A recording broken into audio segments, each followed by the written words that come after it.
Hello दोस्तों, कैसे हैं आप सब। Welcome to new blog guys. आज के इस ब्लॉग में मैं आपको कुछ अतरंगी सा किस्सा बताने वाला हूँ R1 के बारे में, जो कि मेरे साथ मतलब कल हुई है। सबसे पहले स्टार्ट करता हूँ। मतलब कि आपने तो पता ही है R1 में मतलब ज्वाइनिंग वगैरह कैसे होती है, इस चीज़ तो सारी पता है। क्वेश्चन वगैरह बता ही दिया, MCAT वगैरह होते हैं। उसके अलावा मतलब ठीक है, तो अभी मैं इसका कुछ लूप होल बताता हूँ, ठीक है, कि मतलब इसके अंदर घुसने के बाद फिर क्या क्या मतलब एज अ फ्रेशर हुआ तो क्या क्या चीज़ें आपको फेस करनी पड़ सकती है। तो सबसे पहले आपका L2L सेशन होता है, ठीक है। इसमें आपको कुछ चीज़ें बताई जाती हैं कि ये चीज़ें फॉलो करनी है। उसके बाद आपका है VNA, ठीक है। VNA वही चीज़ होता है जो कि VNA वैसे कुछ खास नहीं होता, वो बस पढ़ना सिखाएंगे कि हाउ टू प्रोनाउंस और, इट्स नॉट आर, इट्स और, ARE नॉट आर नहीं और। ओके, सो दिस टाइप से पहले तो पढ़ने सिखाते हैं, अच्छे से रहते हैं, काफ़ी मतलब सिखाते हैं। उसके बाद फिर हमारा 6 दिन का रहता है VNA, ठीक है। तो VNA में वगैरह आपको यही सब सिखाते हैं, प्रोनाउंसिएशन वगैरह कैसे करते हैं, क्या चीज़ होता है। और बताऊँ सबसे अच्छा और लकी इसमें कि सबसे टफेस्ट चीज़ का कह सकते हो या फिर ईजी भी कह सकते हो। टफ़ ये है कि जिसने MCAT क्लियर करके इंटरव्यू दे करके MCAT क्लियर करके आया है ना, उसे फिर दोबारा से VNA देना होगा, ठीक है। और इसमें 2 चांसेस मिलते हैं। मैं अपना बताऊं तो फर्स्ट अटैम्प्ट में मेरा 60% पास आउट स्कोर रहता है। 100 में 60% आपको लाना होता है। सेम फॉर्मेट है, वो लिखा रहेगा, आपको पढ़ना है। फिर वो बोलेगी वर्ड, सेंटेंस बोलती है बेसिकली, वो आपको सुनना है, रिपीट करना है। फिर कन्वर्सेशन रहती है, वो आपको सुनना है। चाहो तो आप डायरी में नोट कर सकते हो दोनों के बीच बातचीत क्या हुई। MCQ देना है। 2 अटैम्प्ट रहता है। तो मैं अपना बताऊँ तो मैं फर्स्ट अटैम्प्ट में मैं फ़ेल हो गया था। मेरी ज़्यादा नहीं आई थी, मात्र मतलब कि 56% पे ही मैं रह गया था, ठीक है। ये तो बहुत पहले की बात है। वैसे मैंने सोचा क्यों ना आपको बता दिया जाए, ऐसे भी होते हैं, ठीक है। तो अगर आप R1 ज्वाइन करोगे तो ये चीज़ें होगी एज अ फ्रेशर। बेसिकली किसी AR प्रोसेस में तो होती है एज अ फ्रेशर के लिए, तो ये सब चीज़ें हैं क्योंकि हम सब ने दिया है, ठीक है। अब उसमें भी VNA भी कितने बंदे फेल हुए, 5, जिसमें मैं था, इमरान भाई थे, एक लड़की थी और सौरभ था, एक और था, ठीक है। एक और कोई होगा, ध्यान नहीं आ रहा। री अटैम्प्ट करा हमने।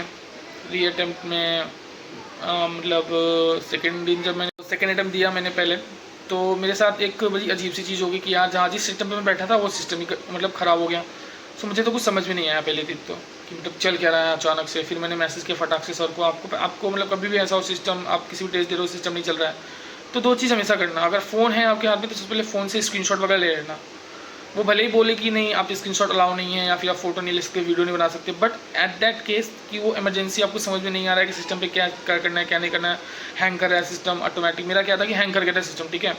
अब उस कंडीशन में हुआ ये था कि मतलब मैं ऑटोमेटिक से क्वेश्चन चेंज हो रहे थे, मैं पढ़ रहा था क्वेश्चन चेंज, पढ़ रहा था क्वेश्चन चेंज, और आंसर करने का मौका नहीं मिला। मुझे समझ में नहीं आया तो मैंने फटाक से अपना फ़ोन निकाला, फोटो वगैरह क्लिक किए, वीडियोज़ वगैरह फटाक से 2-3 मिनट की, मतलब 2-3 मिनट नहीं 40-50 सेकंड के मैंने वीडियोज़ बना लिए थे।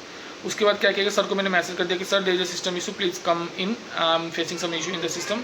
वो जस्ट अंदर आए, अंदर आने के बाद बोला क्या हुआ आयुष, क्या हुआ प्रॉब्लम है। तो मैंने बोला सर ऐसे ऐसे प्रॉब्लम है, मेरे से ये चीज़ हो गई है। तो उन्होंने बोला ठीक है कोई बात नहीं है, आप एक काम करो, आप पहले ये दे दो।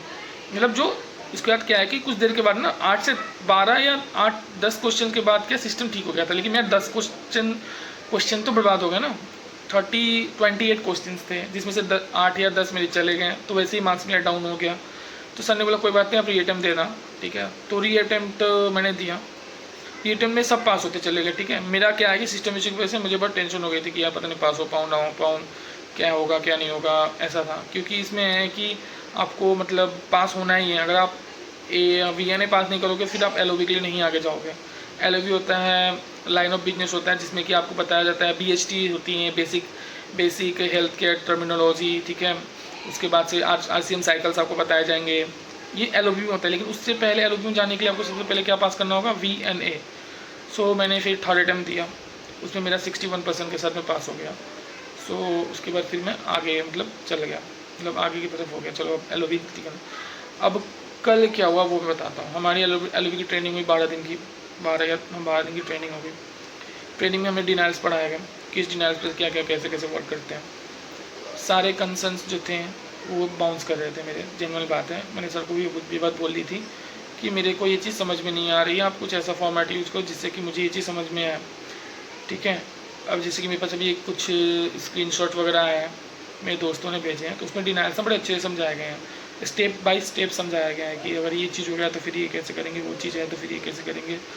ठीक है, उन्होंने बताया तो है, ऐसा तो नहीं कहूँगा कि ट्रेनर हमारे ख़राब है। 2 ट्रेनर थे, शिवम सर, विशाल सर, दोनों ही ट्रेनर बढ़िया है। स्पेशली करके शिवम सर तो बहुत बढ़िया है। ठीक है, क्योंकि उनका प्रोसेस का नॉलेज काफ़ी बेहतर है, और विशाल सर का तो मतलब पढ़ाने का तरीका थोड़ा बहुत 19-20 है। ठीक है, तो विशाल सर बेसिकली मुझे पढ़ाने के मतलब होता है ना कि बंदा होता है जो समझाता है ढंग से कि चीज़ें ना एक बार में दिमाग में घुस रही है, ऐसा नहीं है। और ये मेरे साथ भी नहीं है। कल का किस्सा बताऊँ, कल हमारा टेस्ट हुआ था, असेसमेंट हुआ था। 11 में से सिर्फ 2 बंदे ही पास हुए, बाकी के 9 फेल। ठीक है, फेल का मतलब सीधा सीधा यही होता है कि अगर आप इसमें फेल हो गए LOB में, रेफर टू HR। कोई मतलब ये नहीं है, अगर आप ये सोचते हो कि आपका आर में ज्वाइनिंग हो गई तो आप मतलब सिक्योर्ड हो गया, जॉब ही हो गया, ऐसा कुछ नहीं है भाई। ये भरम में मत जीना अगर तुम लोग आर में आ रहे हो तो। ठीक है, गाड़ी दे रहे हैं, खाना दे रहे हैं, इसका मतलब ये नहीं है कि आपको मतलब कि वही करेंगे कि जी तुम बस हमारे हो गए। अब कोई टेंशन नहीं, तुम मौज करो, सीखो बस। सो ट्रेनिंग में तो वैसे सब चीज़ सिखाते हैं, हर जगह हर एक चीज़ सिखाते हैं, लेकिन हर एक चीज़ों का सिखाने का एक तरीका होता है जिससे कि बच्चे ग्रैब करें। इसमें क्या है कि कंसर्न बहुत है, किसी भी चीज़ पे बहुत सारे कंसर्न हो सकते हैं। एक डिनाइल पे 5-10 कंसर्न हो सकते हैं। क्यों आए हैं, क्या रीज़न है, क्या प्रॉब्लम है, क्या करेंगे, कैसे करेंगे, क्या होगा, क्वेश्चन भी इसी से आए थे। ठीक है, मैंने सर को बोल दिया था, सर मेरे को ना मतलब कि इसमें थोड़ी सी दिक्कत आ रही है, मुझे नहीं ये समझ में नहीं आ रही है कि किस डिनाइल्स पे कैसे वर्क करेंगे, क्या स्टेप्स रहते हैं, मुझे ये चीज़ आप समझाओ। वैसे तो उन्होंने बहुत सी मॉक कॉल हुई हमारी। ठीक है, मॉक कॉल पे हमने प्रैक्टिसेस की, फिर MCQ करें, क्विजेस करें। मतलब कि मैं अपना एक्सपीरियंस बताऊँ तो मैं नीचे से टॉप कर रहा हूँ, जो बात है सो फैक्ट है। 12 में से वट होता है ना कि 12 बंदे टेस्ट दे रहे थे, सबसे नीचे लास्ट नंबर मेरा ही रहता है हमेशा। 60%, 46%, 70 कभी कभी आ गया, क्योंकि चीज़ें मेरे को बेसिकली समझ में नहीं आ रही थी। आज क्या है कि अभी भी देखो मैं यहाँ पे मतलब पढ़ ही रहा हूँ, ये देखो। ठीक है, अभी भी मैं पढ़ ही रहा हूँ कि मेरा मतलब अभी सेकेंड अटैम्प्ट होगा आज मेरा। ठीक है, मुझे नहीं पता क्या होगा क्या नहीं होगा, आई डोंट नो कितना परसेंट आएंगे, क्योंकि कल का जो परसेंटेज था मेरा बहुत गंदा रहा। 50% भी मेरा प्लस नहीं गया है बेसिकली। मेरे एक और फ्रेंड का 46-47 के आसपास रह गया था। बहुतों का 60 पे अटका है, किसी का 66 पे अटका है, किसी का 72 पे अटका है। 2 बंदे ऐसे से जिनका 82% आया, उसके अलावा किसी का नहीं आया। ठीक है, तो मतलब कि ये चीज़ें हैं यार अर्बन में। एज ए एक्सपीरियंस हो तब तो फिर ठीक है, बट हम क्या है कि फ्रेशर है। अब इसमें मैं ये नहीं बोल सकता कि टीचर्स ने या फिर ट्रेनर ने अच्छे नहीं पढ़ाया, शिवम सर ने चाहे विशाल सर ने अच्छे नहीं पढ़ाया। पढ़ाया दोनों ने बहुत बेहतर है, सबका अलग अलग अपना अपना तरीका होता है। बट द प्रॉब्लम इसकी एक तरीका होता है समझाने का, वो कितना भी समझा रहे थे भाई, ऐसे होगा वैसे होगा ऐसे होगा, सिर्फ बात मेरी होती तो समझ में आता है। बाकी के 9 भी तो फेल हुए हैं ना, मेरे अलावा 8 और फेल हुए हैं सभी। कंसर्न और बताऊँ एक चीज़ और, एक टेस्ट के बारे में बता दूँ यार। अगर हम पहले हमें लगा कि टेस्ट मतलब होगा तो मतलब अच्छे खासे नॉर्मल टेस्ट होंगे। नहीं भाई, एक होता है ना UPSC लेवल का टेस्ट, या फिर यूँ समझ लो कि आपने अगर CGL CHSL दिया होगा, नो मोर इलेक्ट्रॉनिक गैजेट यूज़, आपको पता ही है। ठीक है, 1 घंटे का टेस्ट, समझे। उस 1 घंटे में हम कोई टैब मूव नहीं कर सकते हैं, सिवाय अगर लिंक है तो लिंक ओपन करेंगे, उसमें सर्च करने के लिए यूज़ कर सकते हैं, दैट्स इट। हम टैब यूज़ नहीं कर सकते हैं कि चलो मतलब क्वेश्चन समझ लें। और Q&A में उतनी हेल्प नहीं की थी। ठीक है, Q&A बस क्वेश्चन पढ़ा था, क्वेश्चन थोड़ा बहुत समझा दे रहा था कि हाँ ये चीज़ हो सकता है। तो भाई बहुत गंदा एक्सपीरियंस था यार कल का टेस्ट का। अभी आज दोबारा से रीटेस्ट होगा, रीअसेसमेंट होगा। उससे पहले क्या है कि सर ने बोला है कि हम सारे क्वेश्चंस को डील करेंगे, 50 क्वेश्चन 60 मिनट। अब आप टाइम मैनेज कर लो कैसे 1 घंटा में करोगे।